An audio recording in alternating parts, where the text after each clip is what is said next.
So I'm going to jump straight in, guys. We know that AI holds a tremendous promise, right, in the healthcare domain. So at my organization, I work at Reach Digital Health. We ask ourselves, can we stop designing and building surveys from scratch that ask people for their personal and health information? And what if we just left it to the AIs, right? And we've been exploring that this year, and I would like to share some of our learnings. We sat with 17 pregnant moms in Kailicha earlier this year, and we watched them conversing with an LLM. Um, and that's something that I'd like to share.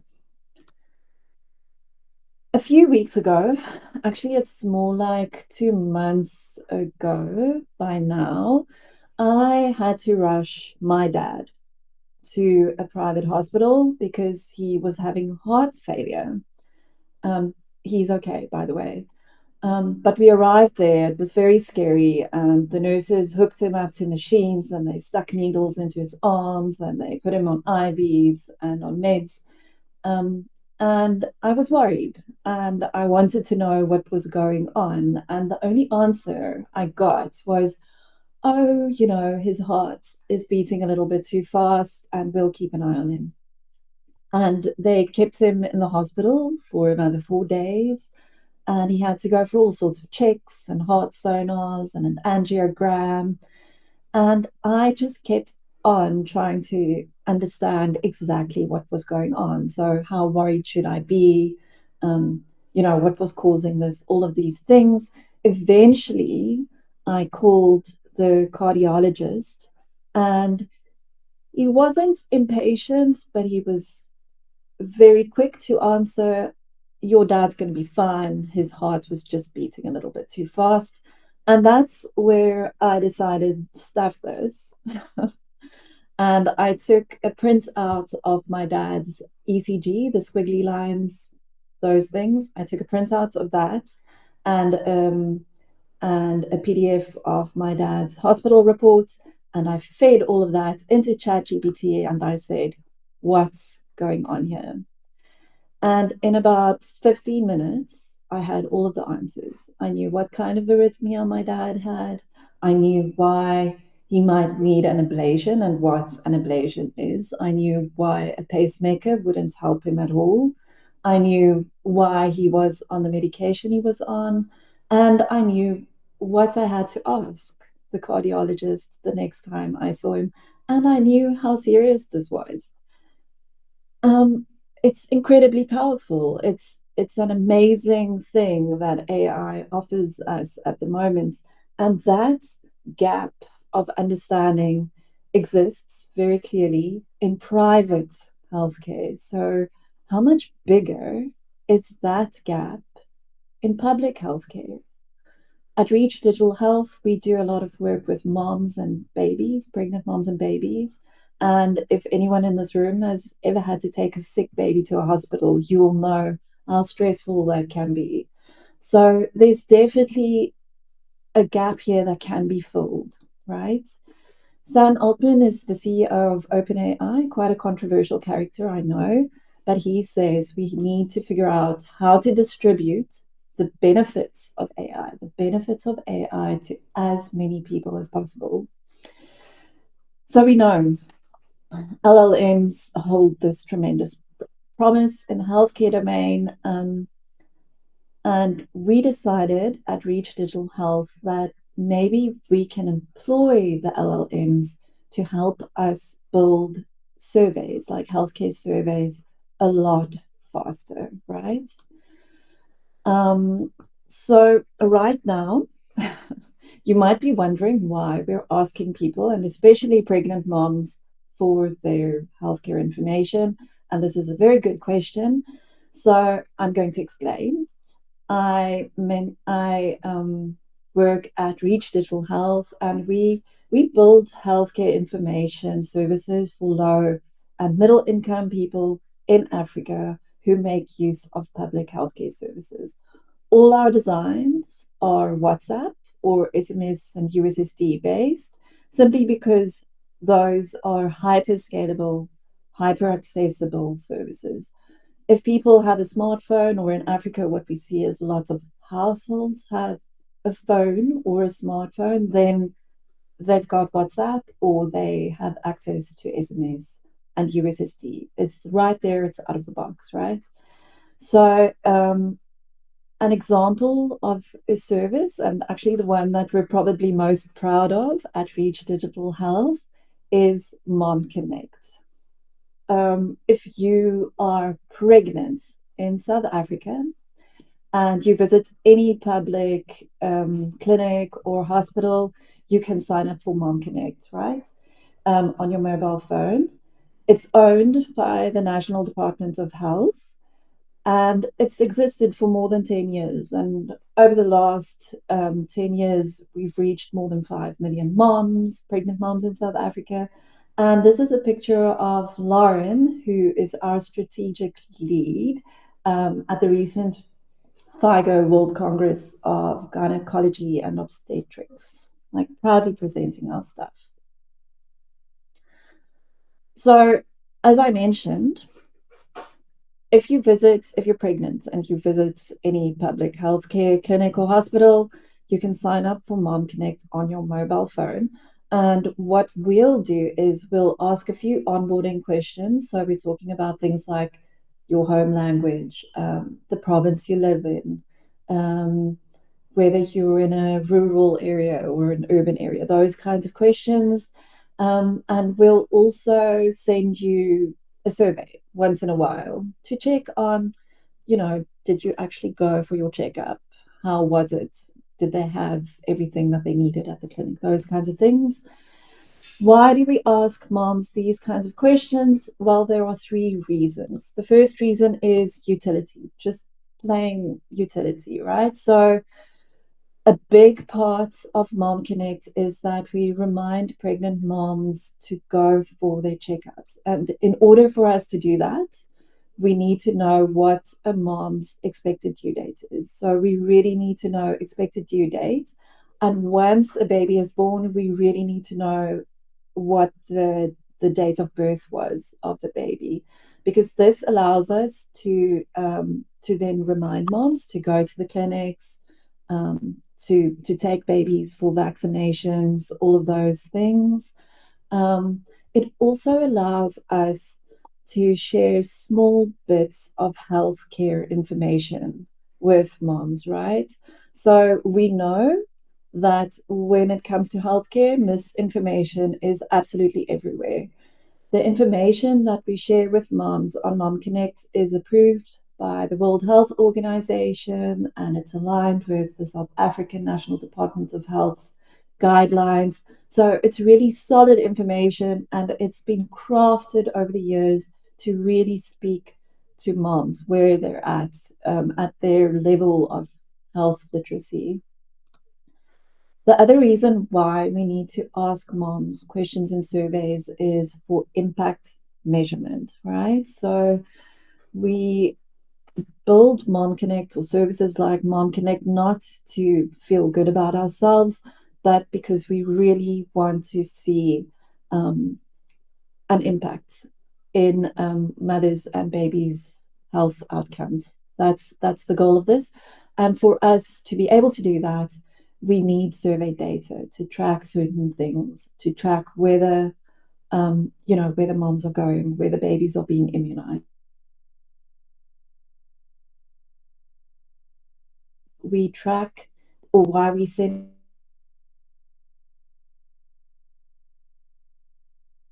in any population that you're trying to help with digital services, there are more vulnerable groups, right? So in 2022, 133,650 babies were born to moms younger than 20. And we're talking about moms who are 19 years old all the way down to 10 years of age. These moms are often living in rural areas, so they're far from medical healthcare facilities. they're often quite poor, they don't have a lot of social support, those kinds of things. It makes them very, very vulnerable. And when we look at impact, when we look at the impact of our services, um, the greatest impact we can have is in those subpopulations. And so we ask a few onboarding questions aimed specifically at this. And over the years, our team has really crafted these questions. So we look at our conversion rates, we look at every word of every question, we look at where we put every emoji in WhatsApp. All of these things have been crafted, but we're always looking for ways to improve our conversion rates, basically. So if you mention absolutely any cognitive bias you can think of, we've tried all of them. We've tried and implemented everything. Zygonic, you like how we typically design a human survey at Reach. So we've got a monitoring and evaluation team. The monitoring and evaluation team will sit with stakeholders. So we're talking about ministries of health, departments of health in different countries in Africa, and they'll understand what the agenda is for that country or that government or Department of Health, and they'll figure out what the metrics are. So, what are the data points that we need to gather in order to inform the agenda of the Ministry of Health or the Department of Health, those kinds of things, and they'll share these data points, so these questions basically that we need to ask people with us. Um, and then we have a wonderful content team who looks into every single question and rephrases it to make it super understandable and easy to answer.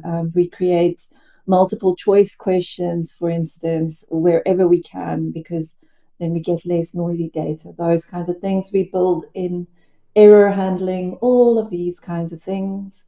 And as I mentioned, every single emoji is very carefully chosen. So we'll design a human survey. Yes, let's call it a human survey.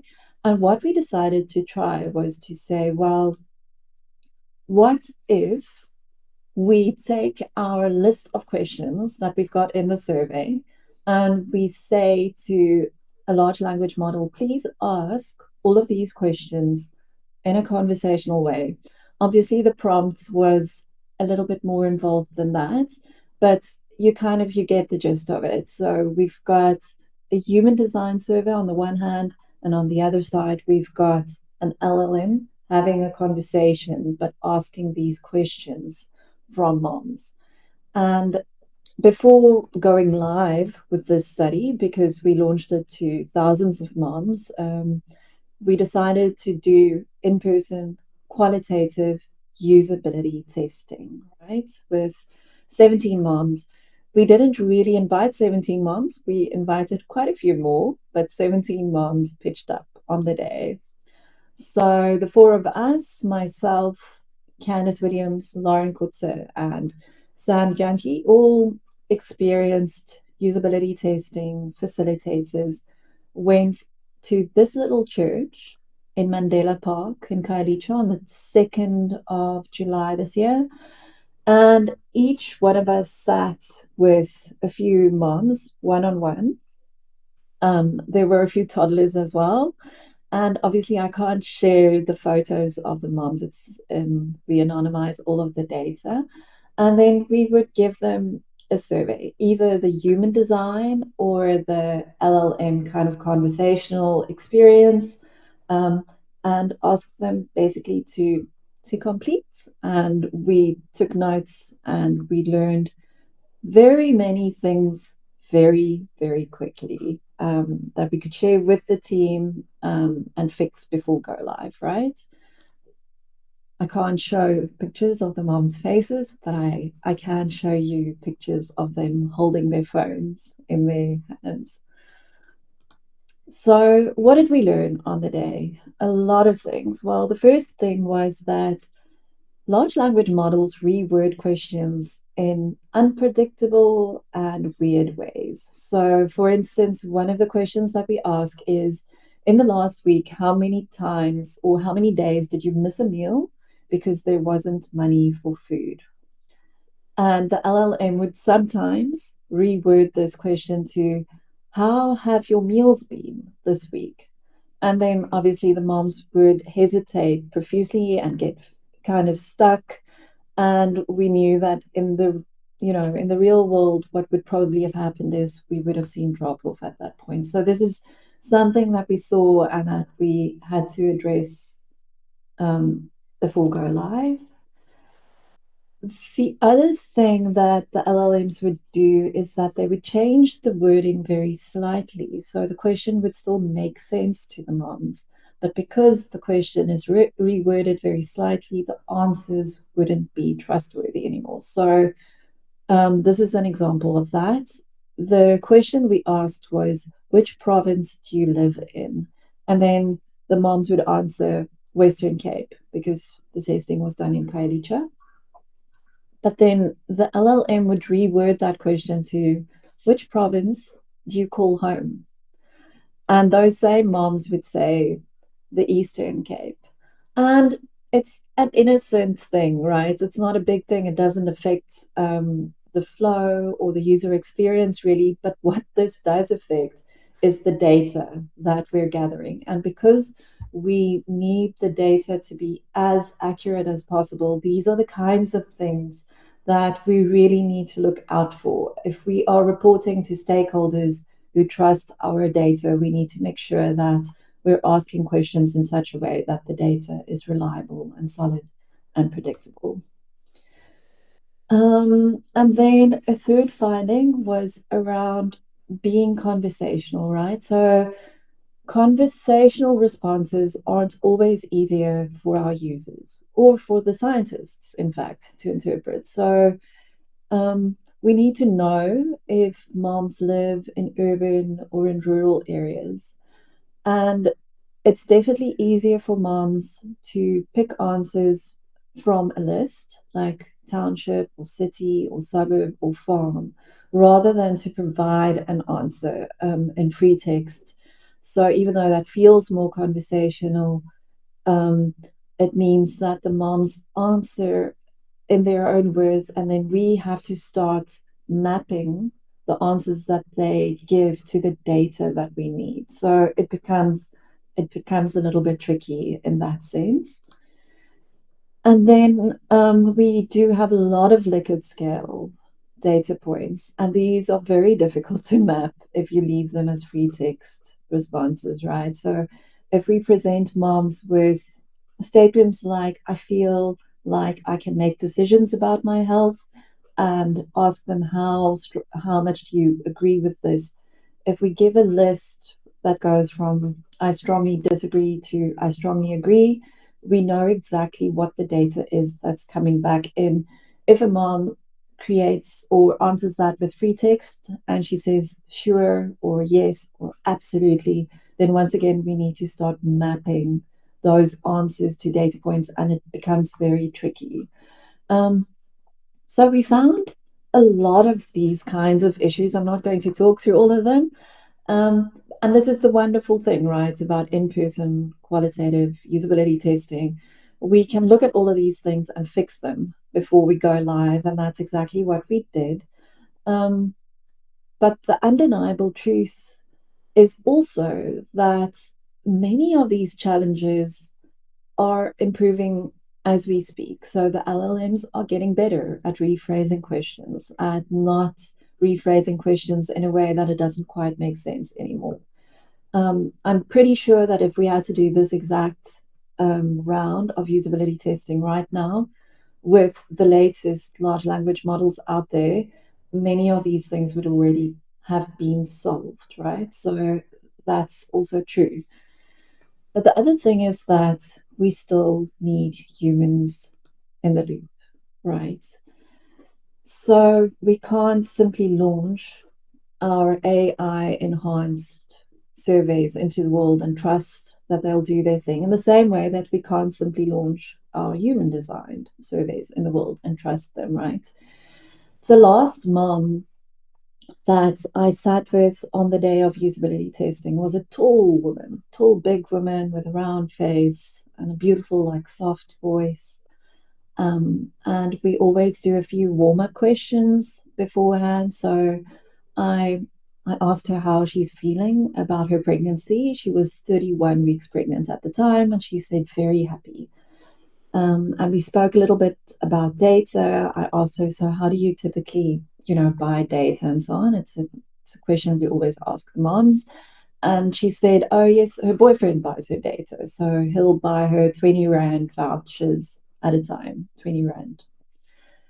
And I looked down at my recruitment notes, and I said, or I noticed she didn't have any other children. And I said, oh, you're a first time mom. And she looked a little bit sad and she shifted. And then she told me that, well, actually, she's not. Her first child passed away when he was a day old.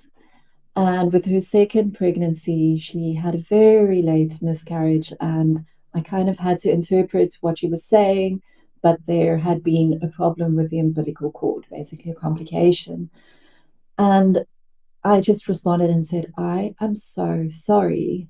And it was a very powerful reminder of the power of words and of phrasing and the words that we use when we're dealing with vulnerable populations, right? Something as simple as first time mom can be a very triggering kind of a phrase, right? So when we have full control over the phrasing of questions, we also have a little bit more control over possibly landing painful things.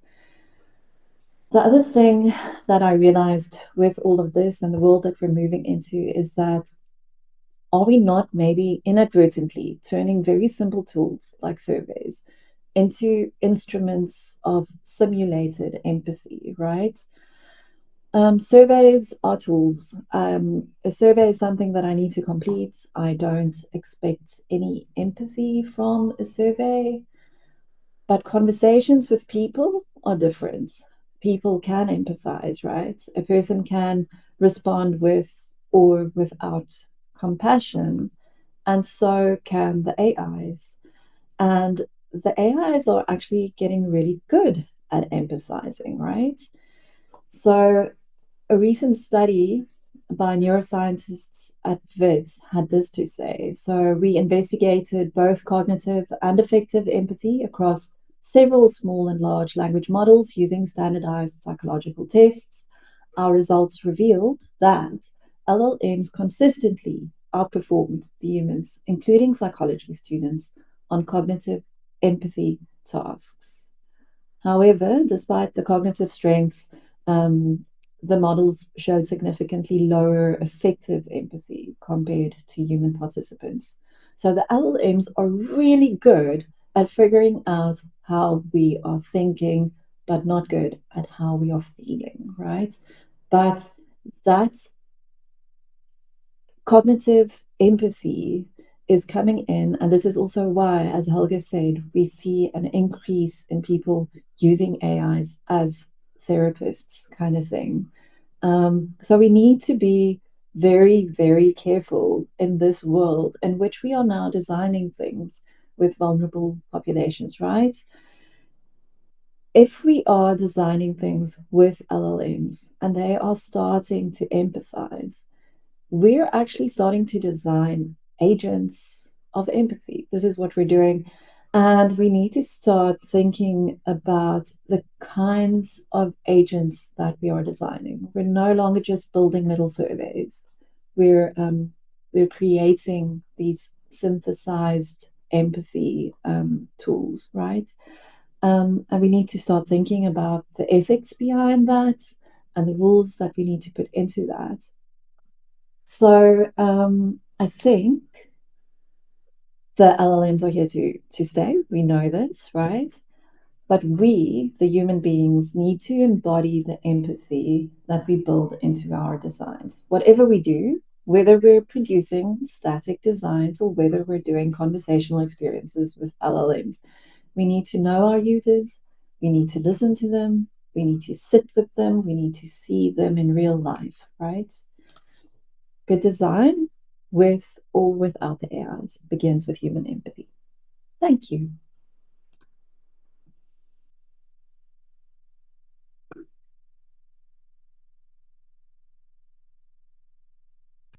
Thank you Any so questions? much. Apologies, but thank you so much for that, Karine. Um, the art to questions. I really like the way you ended the talk, focusing on empathy. Um, I was actually thinking of the person that just left the last comment now, which is Nicola. A huge advocate for empathy. A company is even named or titled as the Empathy Lab. Um, um, you mentioned did I hear right? You said agents of empathy. Yes. Yeah. I really like that terminology. Um, that the and I hope I'm not being too tongue in cheek here, but I kind of wish that we could, as humans, be more agents of empathy and not focus on the software and the learning and the language models becoming agents of empathy. Um, because I think there's so many times where we we advocate for empathy or people speak about empathy, but it's more words than action or intention. There's a lot of people that try to be empathetic, but unfortunately, there's things in their lives that take over the ability to be empathetic. So I think empathy is something that the world really needs right now, Mm. not only language model. Um, let me jump into the questions. There's three questions so far. Uh, the first question is from Yang So. Um, are the questions available in other language?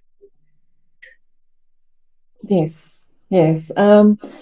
So this is also quite interesting. So Mom Connect is built for South Africa. So um we have the two arms. So we've got the SMS USSD based arm, and then we've got the WhatsApp arm. On the SMS USSD based arm, everything has been translated into all the content as well has been translated in all of our official languages in South Africa. On the WhatsApp side, we are still an English only service. And this is purely because the WhatsApp arm was built a little bit later in the game, and as a nonprofit, we rely on funding, right? So um, translating, especially healthcare data, we can't just do Google Translate on it. It has to be done by human beings still. So the WhatsApp arm is still in English only at the moment. Cool. Iggy, is it okay if I just read through the questions on the side and keep going? Sure, go for it. Okay. Okay, cool. Maru, hello. The question is, what are your thoughts on tools that enable AI conducted user interviews, um, such as Listen Labs? Anything else you learned with this project to keep in mind should we have the need to use these kinds of tools, like having to interview at scale?